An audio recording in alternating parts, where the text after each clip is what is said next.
चिमूर तहसील के अंतर्गत आने वाले ग्राम पंचायत वहनगांव के सरपंच ने तहसीलदार को निवेदन देकर चेतावनी दी कि घरकुल लाभार्थियों का निपटारा करें, अन्यथा तहसील कार्यालय में निवास करेंगे।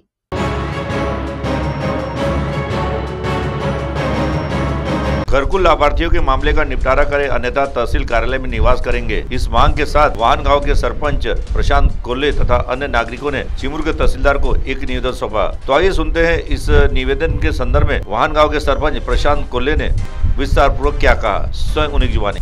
30 वर्षापूर्वी आमच्या वहनगाव या गावामध्ये शासनाच्या मार्फत आबादीचे पट्टे पाडून गरजू लाभार्थ्यांना ते देण्यात आले होते।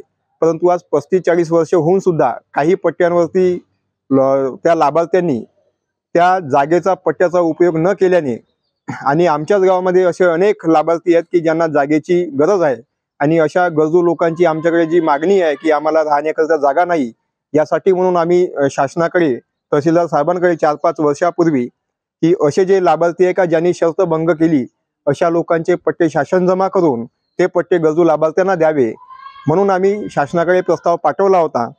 परंतु आज 4-5 वर्ष होऊन सुद्धा ते आमच्या प्रस्तावावर, आमच्या मागणीवर तहसील कार्यालयाच्या प्रशासनाने कोणतीही दखल न घेतल्याने आज आम्ही अन्न वस्त्र आम्ही घेऊ आणि आपल्या निवाराला आम्ही येऊ अशा आशयाचं एक आम्ही निवेदन आज तहसीलदार साहेबांना आम्ही दिलेलं आहे।